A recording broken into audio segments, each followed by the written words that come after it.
PM Modi ने भारत को हथियारों के मामले में आत्मनिर्भर बनाने का सपना तो देख लिया है, लेकिन सच्चाई ये भी है कि इस सपने को जल्द से जल्द पूरा करने के लिए भारत को ऐसे देशों की जरूरत है जो इस फील्ड में पहले से महारत हासिल कर चुके हैं, जिन्होंने अपने आप को इस फील्ड में पहले से स्थापित कर दिया है, जैसे कि फ्रांस, रशिया, इजराइल और अमेरिका। अगर इन सब देशों की कंपनीज इंडियन डिफेंस कंपनीज के साथ टाई अप करके भारत के अंदर ही हथियार मैन्युफैक्चर करें तो आउटपुट एक वर्ल्ड क्लास हथियार के रूप में निकलेगा, और वो हथियार भारत में मैन्युफैक्चर होने के कारण मेड इन इंडिया भी होंगे। वरना इंडियन कंपनीज को रिसर्च और डेवलपमेंट करके एक नया हथियार बनाने में कई साल लग जाएंगे। वहीं अगर अमेरिका, रशिया, फ्रांस और इजराइल की हथियार निर्माता कंपनीज के साथ ट्रांसफर ऑफ टेक्नोलॉजी या ज्वाइंट डेवलपमेंट जैसा कोई एग्रीमेंट साइन होता है तो फिर सालों की जगह कुछ महीनों में ही हम एक नया और एडवांस हथियार बनाकर अपनी भारतीय सेना को सौंप सकते हैं, जिसको बाद में दूसरे देशों को भी बेचा जा सकता हो। ब्रह्मोस सुपरसोनिक क्रूज मिसाइल इसका सबसे बेहतरीन उदाहरण है, जिसको डेवलप करने में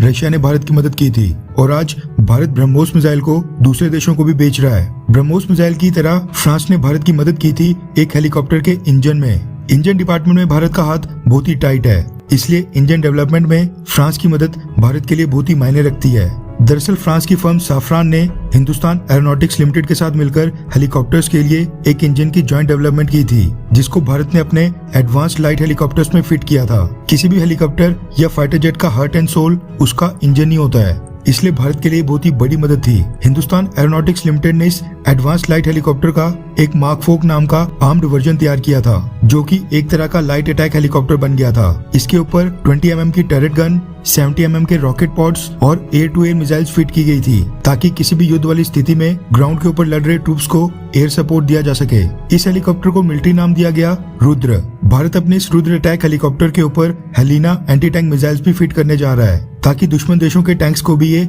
आसानी से मार गिरा सके। हुआ ये कि इंडियन एयरफोर्स ने एक साल पहले कुछ लिमिटेड नंबर में रुद्र अटैक हेलीकॉप्टर्स हॉल से परचेज किए थे, टोटल 16 से 18 के बीच में, जो कि एक स्क्वाड्रन के बराबर होती है। इंडियन एयरफोर्स को डर था कि रुद्र लद्दाख में हाई एल्टीट्यूड के ऊपर उनकी रिक्वायरमेंट्स को पूरा नहीं कर पाएगा, इसलिए उन्होंने एक छोटा सा ऑर्डर प्लेस किया था, ताकि बाद में अगर जरूरत पड़ी तो किसी फॉरेन कंट्री से अटैक हेलीकॉप्टर्स परचेज कर लेंगे। लेकिन अब खबर निकल कर आ रही है कि रुद्र अटैक हेलीकॉप्टर ने सारे स्टीरियोटाइप्स तोड़ते हुए अपनी परफॉर्मेंस से सबको चौंका दिया है, जिसके बाद अब आर्मी के बाद इंडियन एयरफोर्स भी इनको बहुत ही बड़ी संख्या में परचेज करने के लिए रेडी हो गई है। रेफरेंस के लिए आपकी स्क्रीन के ऊपर डिफेंस एविएशन के आर्टिकल का स्क्रीनशॉट है, जिसके मुताबिक इंडियन एयरफोर्स अब 10, 15 या 20 नहीं बल्कि ध्रुव अटैक हेलीकॉप्टर्स की सीधा 50 यानी 3 स्क्वाड्रन्स खरीदने जा रही है। दरअसल ध्रुव अटैक हेलीकॉप्टर्स के अंदर फिट किया गया इंजन जो फ्रेंच कंपनी साफ्रान और हिंदुस्तान एरोनॉटिक्स लिमिटेड ने जॉइंटली डेवलप किया है, वो इंडियन एयरफोर्स की टेस्टिंग के दौरान